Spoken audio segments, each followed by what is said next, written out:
Welcome back. This is the breaking news we reported on before the break. John Heyman posting this. Kenley Jansen to the Angels, a four-time All-Star who spent the last 2 seasons in Boston's bullpen, is headed back to Southern California. Last year with the Red Sox, a 3.29 ERA, 27 saves in his 54 appearances. Jansen will be pitching in his age 37 season. He turns 38 in September. And the 4-time All-Star, 2-time Hoffman reliever of the year is headed back to SoCal as an Angel to be the big toe in a very young Angels bullpen. You know, they got Ben Joyce, who throws 104.5. Right. 104.5. They're not going to roll Ben Joyce out there on back-to-back nights. They're probably going to use him diplomatically, given how valuable he is. This is a great signing. Well, you think over 162 games, you're going to get your innings. You're going to get your opportunities to pitch, right? Sure. And Kenley, like I said earlier, needs to be at the end of the game. I don't see him as a setup guy in a situation where you can steal bags. Mm-hmm. But he figured something out at the end of the year in Boston last year. He started throwing a little bit harder. His cutter was working. And I think sometimes he tried to mix in a little bit of a ball inside on righties, a little straight four-seamer. Mm-hmm. So he's on the Hall of Fame highway, hey, look, man. He could catch Lee Smith this year for 3rd on the all-time list. And that does put you on that Hall of Fame highway. I think he and Kimbrel both were looking at Hall of Famers. Yeah, I think you're right about that. And if that happens for Kenley Jansen down the road, of course, he would go in as a Dodger. I don't think there'd be any discussion as to which cap he would wear. A year in Atlanta, 2 years in Boston, the overwhelming majority of his big-time years as a Dodger. He's their all-time leading saves artist. There was a release put out yesterday that the class of 2025 has all selected or had selected for them a cap to wear. They got all these right. Yeah, there's no surprises here, right? Dave Parker was not going in as an Oakland A. Billy Wagner was not going in as a Philly. This is the way the universe kind of wanted it. CC was a question mark because Cleveland, they could make a great argument for. But Yankees is where he got his 3,000 strikeout. He really got his name, so to speak, got his ring another there, level. His World Series ring there. Yeah. Now, it got us to thinking about a handful of players, Harold, guys that are still active, who are Hall of Fame candidates for sure, for whom the decision as to which cap wouldn't be as easy. So let me hit you with one and give me your thoughts on this, because I think Justin Verlander is a fascinating case, right? Yeah. He's got a decorated back of the baseball card with both the Tigers and the Astros, more years in Detroit, but the World Series success in Houston. What is it for you? I just see him as a Tiger. I do. I know he had great success in Houston, but Verlander was the cocky, I'll throw 90 and to get game going. I'll go to 95 and I'll get to 100 as I progress through. This is close though, right? Because 2 Cy Young Awards as opposed to 1 with the Astros, 2 World Series rings with the Astros. He was amazing as a Stro. Do not get me wrong. Yeah. I'm saying I just see him as a Tiger. I guess I agree with you, but it's an easy discussion to have, right? And you could do the same thing with his longtime staff mate, Max Scherzer, right? Came up with the Diamondbacks, but the big years in Detroit were followed by bigger years with the Nationals. Oh, and by the way, a 2019 World Series ring with the Nats. Yeah, I see him as a Nat. His signature dominance of this is my team, so to speak, was with the Nationals. I think you're right. I think it's the Nationals here. It's not the team that he kind of made his star with. It's the one that he, as an established star, made even better. And it's 7 years with the Nats as opposed to 5 with the Tigers. I remember having this discussion around Mike Piazza because when Mike was with the Mets, the day that he spent with the Mets, which meant he had more service time there than with the Dodgers, a lot of New York writers started talking about how that'll tip the cap in favor of the Mets for the Hall of Fame. I always saw him as a Dodger. What did he go in as? I don't even know. I think he went in as a Met. Yeah. If I'm not mistaken. Probably did. Let's keep going on the active players because this is fun. Here's the next player for you to talk about. Francisco Lindor. You got another guy who you could make a case as an Indian. Yeah. But if his career were to end right now, would it be an Indian or a Met? Now, we know that by the end of the contract, he'll probably be in as a Met. Yeah, he'll be a Met by the end of the deal. But what if his career ended right now and he's in the Hall of Fame? What would you say? I still say a Met. Oh, not me. If it ended right now, I'd say Indians. But it's not going to end right now. No, He's got a lot of contract canvas left. I'm biased in that sense. Now, if I look at the board, I say, yeah, Indians. But by the end, there won't be a discussion. Right. I think you're right about that one. Yeah. We have time for one more of these guys? I mean, Bryce Harper's the same way, right? How about this one, though? This one's really good. Freddie Freeman. And I know that a lot of years with the Braves, I got it. All that Freddie Freeman greatness, the MVP. But what he's done as a Dodger and what he will continue to do as a Dodger, he might win one or two more World Series there. I mean, it's hard to even – I mean, he won 12 years in Atlanta. If it was to end today, there's still an argument.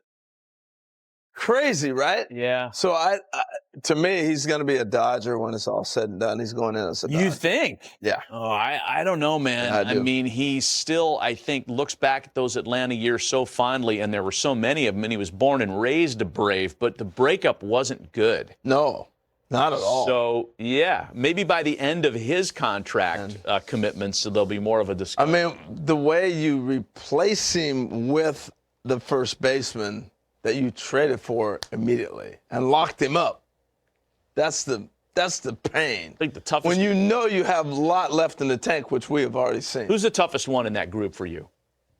Freddie's probably the toughest one. Really? I think it's Verlander. That one's harder for me. Yeah. That's fun. All right, let's take a break. We can speculate on this all day. It's good stuff. Thank you, man. We'll be back to say something and say goodbye. Live at the MLB shop in Midtown Manhattan tomorrow. That's right. JP Morosi and his Loretta Stone book of magic language tricks will be with us a little bit later on. That guy's amazing, man. Tuesday, Matt Vasgersian, Harold Reynolds, Lauren Shahadi, Keith Costas. Band is all here assembled for what could be a big news day. But before we get into that, we have a lively show. Jim Leland's going to join us in a little bit. Austin Peay head coach Roland Fanning is going to be with us in a little bit as well. Who else did we have, Tim? Jim Leland. Melanie Newman's going to be on to talk Orioles. Ooh, okay. Leland turned 80 this year. You know that? Did he really? Yeah. How about that? He reads young. Yeah, he does. At 80. And we'll talk to him. The Hall of Famer. Right. And as we mentioned a couple of times yesterday, I know RoFlo was in for me, and I know you guys hit this a few times. Hot Stove live from the MLB flagship store in New York City. That's tomorrow, 9 a.m., a live version. We're live. I'm just telling you, we're live from Midtown Manhattan tomorrow. Join us for some lively banter. How long is it going to take you to get in there? That drive is no fun. I think it stinks. No, I just Wazed it.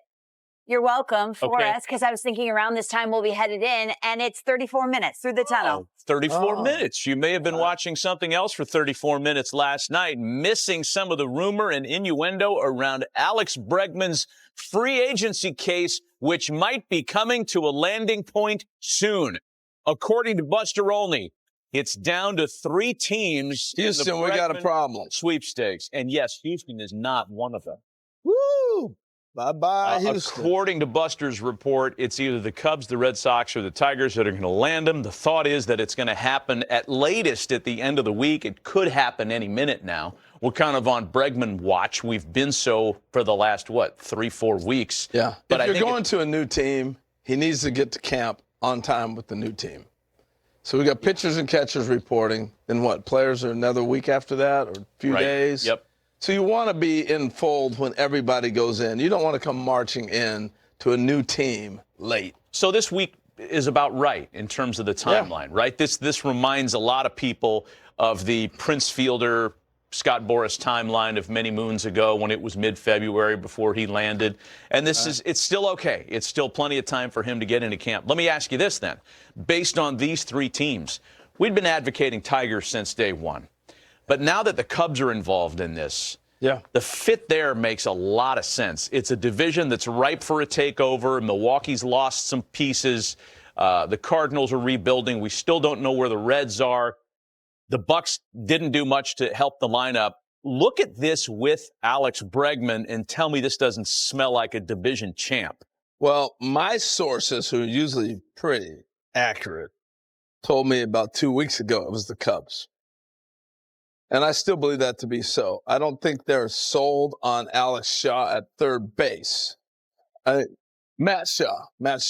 I think Matt Shaw is going to end up more of an outfielder or maybe moved on to another team. But I think Bregman, and they got money coming off the books in Chicago. Yeah, they do. They're nimble. And so I think this is where he's going to end up.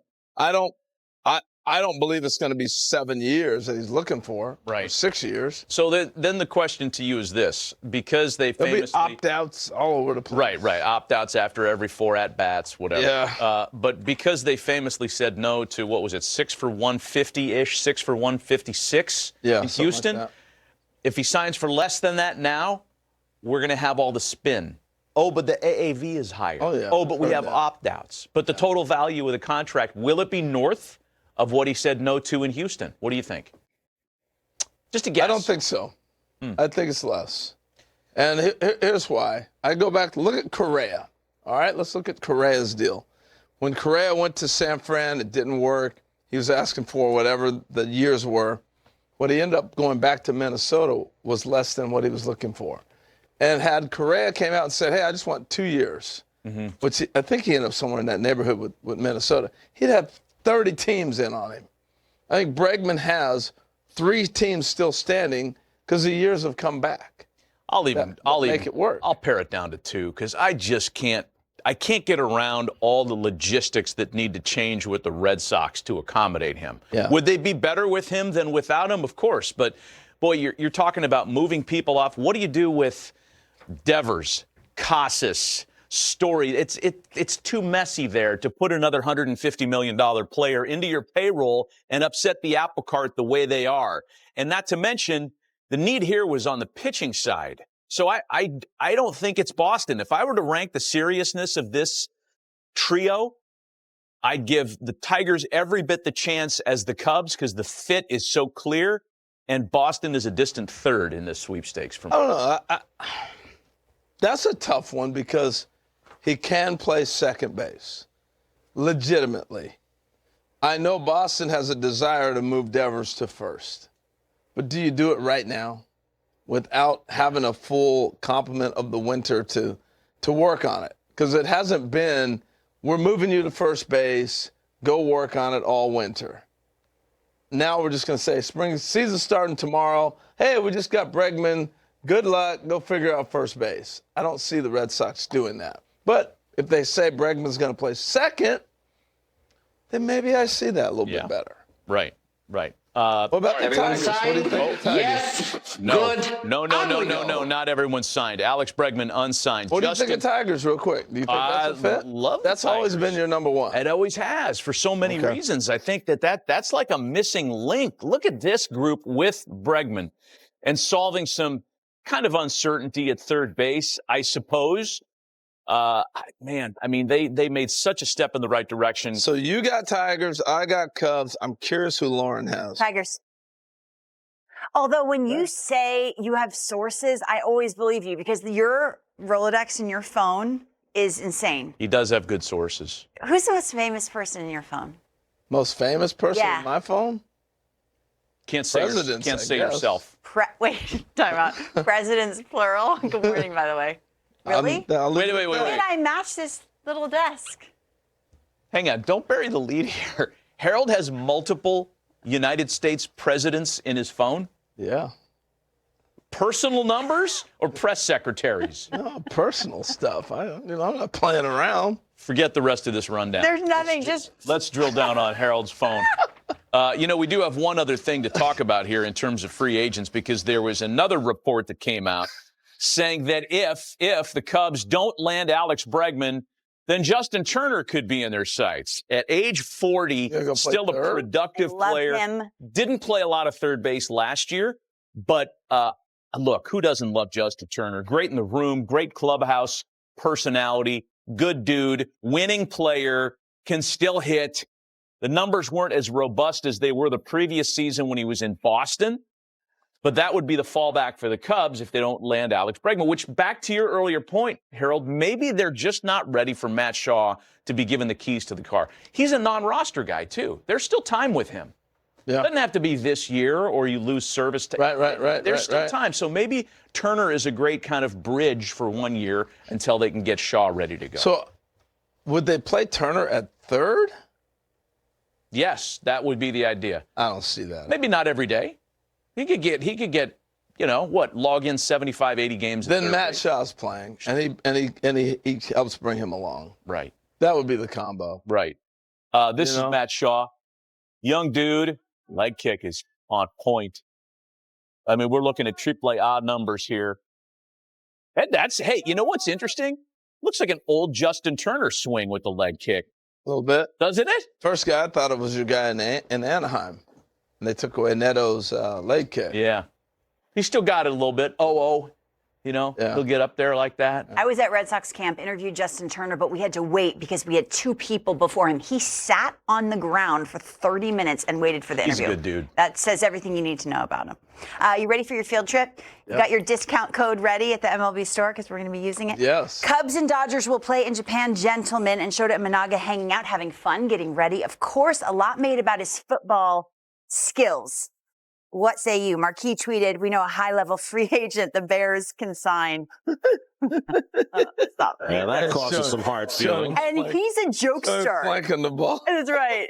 You would think he would help his teammates, right? Adjust to Japan. He says, you're on your own. Listen to this. When we go to Japan, I think it's the same for me when I first came to the U.S., that everybody's going to be in Japan. And so they're going to understand how it felt when I first came here. So you want them just to figure it out. They're on their own. Is that? So I probably won't tell you anything about Japan either. That's excellent. Try and order on your own. Yeah. See how easy it is. Yeah. We had him in Vegas. He was fantastic. He's fantastic. Is this the poisonous sushi that'll kill me? I don't know. Not sure. Give it a try. Why not? See? So Matt, over the years, is a doppelganger king. That's what he loves. He finds so much joy in comparing faces. We have a new one. Kevin what do you think? Bacon. Oh, that's excellent. Feature us on this. Albert Pujols and Zach Vaughn of the Eagles. You dig it? Yeah, but Zach Vaughn went way under 9.5 combined tackles and assists. Why does it matter? Well, it matters when you get a little sugar on it. I got it, honey, side by side. What's your best? So we were going back through the archives, thinking of what's your best doppelganger. This is one of your faves. Yeah, this one's good. This has been for years and years and years. Hunter Renfroe and Mike Trout, like neck up. It's the same guy. That's not a good picture of Renfroe right there to make it work. This is my favorite. What? It's Huggy Bear from Starsky and Hutch and Jorge Polanco. Come on! You're getting that's a good one. You're the fact fluent in that your Spanish, mind right? even went here. Well, I watched Starsky and Hutch as a kid. I guess so. Huggy Bear's son, by the way, was a tailback at USC and with the Raiders, Justin Fargas. Oh, yeah. Yeah, Justin Fargas. Justin Fargas' dad was Huggy Bear. Oh, wow. Yeah. Now, here's my favorite, though. Kevin Bacon. And Kenta Maeda. So so insane. It's a lock. Come on. Everyone sees it. You don't? People, You guys, I'm very excited this morning. I'm here to report I made it. Arby's tweeted me. Okay, yesterday in the show, I said that mozzarella sticks are, don't squint, you're going to get wrinkles, are the best fast food around. Are you crazy? They're breaded twice, and they're so delightful. If you see an Arby's on the side of the road, you're stopping for the mozzarella sticks. Not the beef and cheddar, the mozzarella sticks. You are getting free grub. Yes. And you're going to be But a here's the commercial thing. spokesperson. Wait, I got really excited, and then I scroll down through their feed, and this is what I see.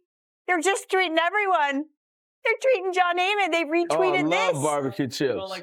They've retweeted John Heyman's tweets. So I'm just one of the many. John I'm here Heyman digging does myself. talk a lot about them. He does like his Arby's sauce. Yes. Do I get free Arby's for life? Should I DM them? Should I message them?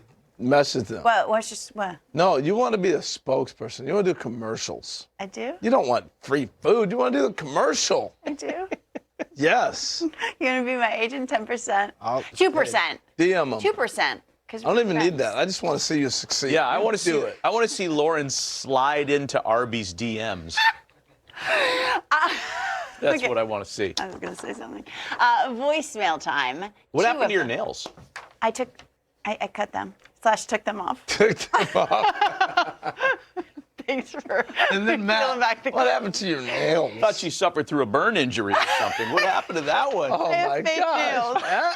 Not anymore. I'm just letting them breathe. Mind your business. Okay, Jeez. sorry. Gee whiz. Can I leave now, Tim? Okay, we have 2 voicemails. What could go wrong?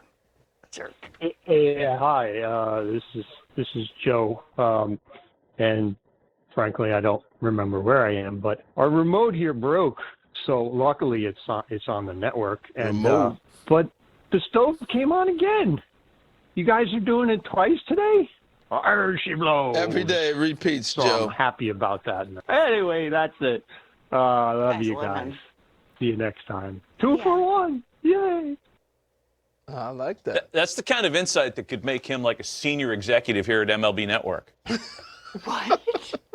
Wow, Make him- what? The show's on twice? Might make him a senior. Here's my contact the show, 877-321-6526. Call us. You can't say that. Executive. My gosh. Send us an email. Nails. Man, you're on fire. He's this ready to morning. go. He gets 1 day off, and now he's just Whew. at will. All right. What are you looking for? I was looking for something. I couldn't find it. When we come back, I'll put my nails back on for Melanie Newman. She deserves it. Talking Birds with Melanie Newman, one of our faves, to talk about the brand she covers and all the discussion about them not doing much. Who is that? That's you. No. Who's the other dude?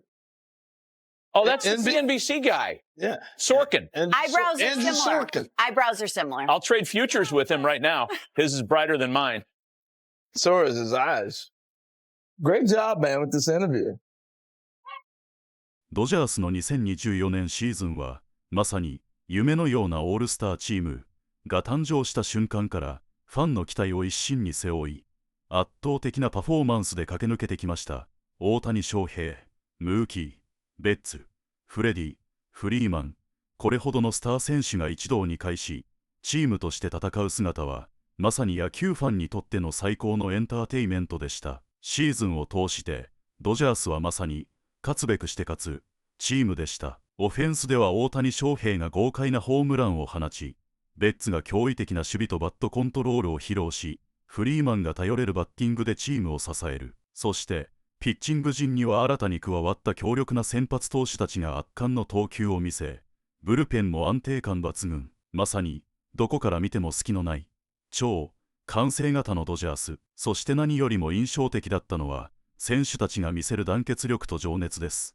ただのスーパースターの寄せ集めではなく、お互いを信じ合い、支え合い、チームとして戦い抜く姿が本当に素晴らしかった。毎試合、ベンチでは笑顔があふれ、ビッグプレーのたびに選手たちが肩を組み、大歓声を上げる。その光景こそが、ドジャースが最強のチームである理由ではないでしょうか。特に NL に西地区優勝を決めた試合のあの瞬間、9回裏、最後のアウトを取った瞬間、選手もファンも一体となって歓喜の渦に包まれました。スタジアムの青い海が大きく波打ち、選手たちは抱き合い、涙を流しながら勝利の喜びを分かち合いました。まるで映画のワンシーンのような最高の瞬間でしたね。しかし、これはまだ終わりではありません。ここからはワールドシリーズ制覇というさらなる夢に向かって突き進むのみ、ドジャースがどんなドラマを見せてくれるのか、これからも目が離せません。皆さんも、この歴史的シーズンの証人となりませんか。これからもドジャースの戦いを一緒に応援していきましょう。動画を楽しんでいただけたら、ぜひ、いいね、と、チャンネル登録、をお願いします。コメントで皆さんの熱い応援メッセージもお待ちしています。さあ、次の試合もドジャースと共に、